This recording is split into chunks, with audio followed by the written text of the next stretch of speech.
Hello everyone, I'm Vesper at the Evening Star, and I'll be your host today here on Vesper's Fanfiction Time. Today's story is called Brother Oh My, written by MissYouTons. Now, this is a Star Wars fanfiction, which I really enjoy, so I'm happy that I get to read this for y'all. It does contain underage drinking, but it's really fun. It's like a short one-shot type thing, but I hope y'all really enjoy it, because I did. And full credit goes to MissYouTons. They gave me permission to read their story, and I'm so grateful. And, so without further ado, let's start the story. Summary. Ahsoka is forced to go to a nightclub with some friends as a way to have some fun and get their minds off the hardships of the war. Unfortunately, that all comes crashing down when they get caught by their clone commanders. Or, Ahsoka goes to a nightclub with Barriss and Liv, while Anakin and her men are off-world, and she ends up getting caught by her seemingly pissed older brother, Commander Cody. Chapter 1. Barriss, calm down, Livian said. Do you really think we're the only Padawans who have sneaked out of the temple to do something like this? So, Barriss responded, just because others do it does not mean we should do it as well, or that it's fine to do it all. What if our masters find out what we are doing, or someone else does, and they tell our masters? Livian rolled her eyes and looked at Ahsoka, who had been quietly walking beside the two while they were arguing over the potential consequences of their little adventure. Ahsoka, will you please tell Barriss that we'll be fine and that our masters won't have any way of finding out about tonight? Barriss and Ahsoka had been sitting around in one of the Padawan common rooms, enjoying the extremely rare lazy day, when Livian had burst through the door saying that she had an, quote-unquote, amazing and fun idea for the three of them to do that night. There was a new club called The Last Drop in the entertainment district of Coruscant that was beginning to have an increase in popularity amongst teenagers and young adults. Liv had apparently heard about this from a friend who worked at the club that could get them in the club for free. So Liv, being Liv, jumped on the opportunity to drag her two friends into going with her. Ahsoka was painfully aware that this act was heavily looked down upon by the council and was punishable if caught. However, as intimidating as the council is, nothing is worse than being caught by your master and having to deal with their wrath. That being said, the war weighs heavy in the minds of the young Padawans who were thrust into the rank of commander over 100 clones who were counting on them to make the right call and protect them in battle. These are stressful times to be in, and it makes sense for the Padawans to be in search of alternative options to relieve that stress. Since the trio of girls left the temple to go to the last drop, Ahsoka has been convincing herself that what she was doing wasn't so bad. She deserved some time to herself. Besides, the clones had the 79s they frequented every time they were on leave on Coruscant, so why couldn't Ahsoka have one night at the last drop? Liv has a point, Barriss, Ahsoka interjected. Our masters won't find out as long as we're back at the temple before anyone even realizes that we're gone. Easy for you to say, Barriss objected. Your master is off-world along with your entire battalion. If anything happens, you might not get in trouble, but we certainly will. Our masters are at the temple, and our battalions are either at the clone barracks or 79s, which is only a few blocks away, I might add. If Grief finds out what we are doing, I'm going to be in so much trouble, not only with my master, with him as well. Barriss was right. All the clones seemed to have become overprotective older brothers to the Padawans. Even the stricter of the clones had a soft spot for what the clones liked to joke as the Jedi cadets. Livian let out a frustrated sigh as they rounded a corner. Barriss and Liv had been going back and forth about this ever since Livian first introduced the idea to them earlier that afternoon. Suddenly, Liv stopped dead in her tracks, and the other girls could feel her ever-growing excitement in the Force. Look! There it is! She pointed ahead of them to a neon sign that read, The Last Drop. Come on! The human grabbed the Millian and the Truga and yanked them towards the entrance of the club. When they got to the building, they waited in line for the bouncer to let them in. Once they reached the front and the bouncer opened the door for them, they walked through the entryway to a large room filled with people dancing, drinking, and talking. The room was illuminated with multicolored strobe lights that seemed to change in tandem with the loud and pulsing music playing all around them. The room was large enough to house 2 bars placed on opposite sides, spacious lounge seating, and a large dance floor. If Ahsoka was being honest, it was quite a lot to take in. She had been to clubs, had been in bars before, like this one, on missions with Anakin, and she knew generally what to expect. However, this wasn't like your average bar or club. The most noticeable difference being, unlike any other nightclub, the last drop served you alcohol without caring if you were underage or not. Liv shook Ahsoka out of her shock by grabbing her and Barriss's hands and leading them to the nearest bar. She weaved through the crowd of people easily, as if she was used to dragging people through crowded places, which Ahsoka thought she probably was. Ahsoka has known Liv since they were initiates. They weren't Krish mates, but they were still trained and played together enough to be familiar with one another. As they got older, they never really grew much closer, but the two did find some common ground where they could talk about similar interests or just hang around one another in comfortable companionship. Ahsoka had been the one to introduce Liv to Barriss the first time all three of them were on Coruscant, at the same time for once. Although Liv and Barriss are seemingly complete opposites, they were able to become acquainted with one another well enough, which Ahsoka was very grateful for. Liv has always been a far more extroverted individual compared to Ahsoka. While Ahsoka is also an extrovert, she has some introverted tendencies as well that Liv doesn't seem to possess at all. She could be quite the handful at times to the unprepared. Liv enjoyed going out and trying new things and meeting new people rather than stay being cooped up in the temple 24/7. This was one of the many ways they differed. While Ahsoka enjoyed being adventurous, she also enjoyed staying in her comfort zone at times, especially when at the temple after a long campaign. Being sent to the front lines often gave her the chance to view new things, but she was always glad to return back to the temple where she could pretend things were normal. The normal being she didn't have to concern herself with sending men to their deaths and watching them die right in front of her and being powerless to save them. The responsibilities of being a commander were hard enough to shoulder sometimes. Suddenly, a lukewarm glass was shoved into Ahsoka's hand, successfully pulling her out of her thoughts. She looked down at the drink and back up to Liv, who must have been the one to hand her the drink, because she was giving another glass of an identical substance to Barriss. Liv also held a glass with the same colored liquid. Ahsoka quickly took a scan of her surroundings and found that Liv had indeed dragged them to the bar for what she said would be the first round of drinks for the night. Livianne raised her glass as if making a toast and said, "To us, finally getting some well-deserved time off. We more than deserve this." Barriss glanced at her drink before looking to Ahsoka. She was still against them doing all this, but Ahsoka could sense that Barriss was slowly warming up to the concept. Ahsoka gave her friend a small smile before she too raised her glass. Livianne was right. They more than deserved this. Ahsoka reminded her again that the clones had the 79s and even countless other bars they attended when on leave and in need of entertainment. They go through the same horrors of the war as the Padawan commanders do, so why should they not take the chance to just be themselves, and not Padawans to the Jedi Order, not commanders to their men and to the Republic? Barriss must have come to the same conclusion, because her expression softened, and a small, defiant-like smile appeared on her face.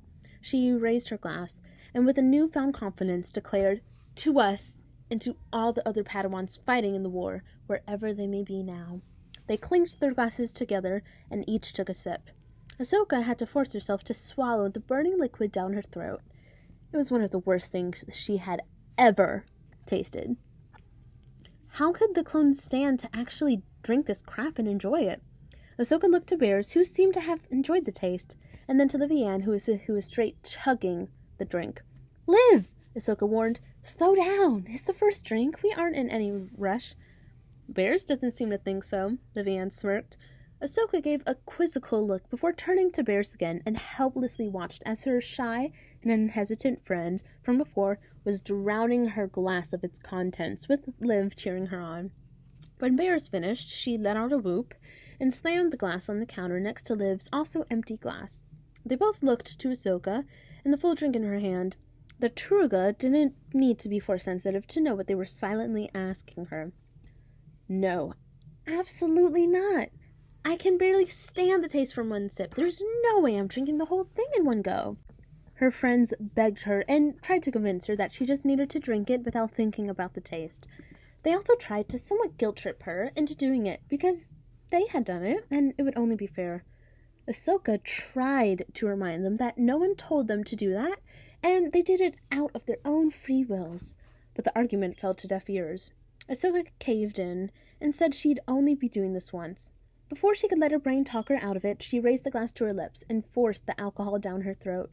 When she finished the drink, she laid it on the counter with the others and tried not to puke as her friends cheered and congratulated her.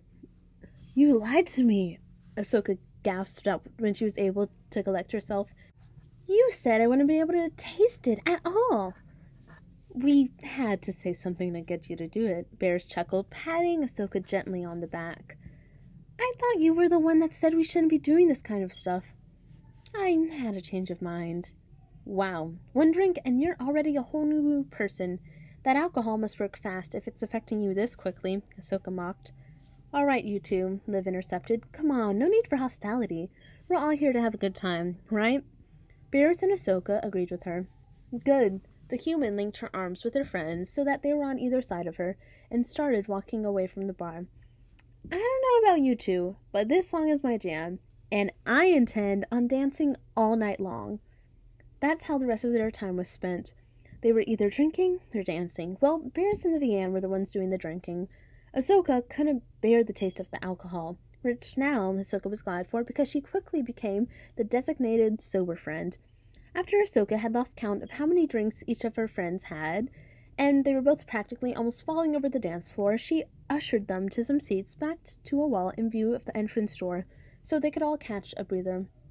Despite being the one to quarrel her friends, and not looking forward to what could easily be imagined carry them back to the temple, she was having some of the most fun she had had in weeks.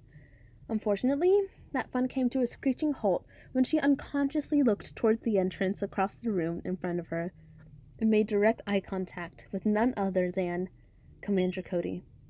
Fuck, Ahsoka said. Ahsoka quickly averted her eyes, but it was too late. She could see in her peripheral vision that Cody was marching straight towards her, with Commanders Gree and Aspen right behind him. "What's wrong?" Liv slurred as she was laying upside down on her chair. "We're completely and utterly fucked, is what's wrong," Ahsoka snapped. Barriss and Liv blurrily looked up to see what Ahsoka was talking about, just in time to see the 3 clone commanders stopping right in front of them. Liv immediately shot out of her chair to stand, but in her haste tripped and fell to the ground, only to spring back up on her feet and greet her commander with a shaky, "Hey, Aspen, funny seeing you here." She clearly was trying to seem more sober than in actuality, and was failing miserably based on the commander's expression. He didn't respond, but instead fixed Liv with a glare mixed of control rage and disappointment.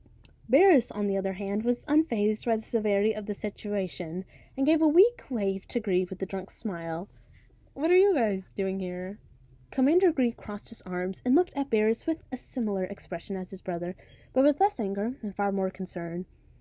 "We were going to ask you 3 the same question." The 3 girls each looked at each other before Ahsoka risked a glance at Cody and immediately regretted it. Cody was the type you never wanted to piss off or make disappointed. She didn't want to disappoint any of her clone brothers, but Cody especially. He's always been an interesting character in Ahsoka's life. He was the first to fully take her in when she first joined, when the squad was still trying to get used to her presence and having to deal with a child in their ranks. They were hesitant around her for a bit, but Cody would see her eating or walking by herself and join, just so she had someone to talk to, and to let her know that no one held any hostility towards her, that they were all trying to get used to one another. Ahsoka thinks that's why she values Cody's perception of her so much. He's the older brother she wants to do right by, make proud in any way. Cody also has a way of making you kick yourself with just one specific look when you do something he doesn't agree with. "Well, we're waiting," Cody said when no one spoke up. "We can stay here all night until someone says something." That was the last thing Ahsoka wanted to do. She didn't even really want to be here in the first place. "It was my idea," Ahsoka lied. "I heard about this place and forced Liv and Barriss to come with me.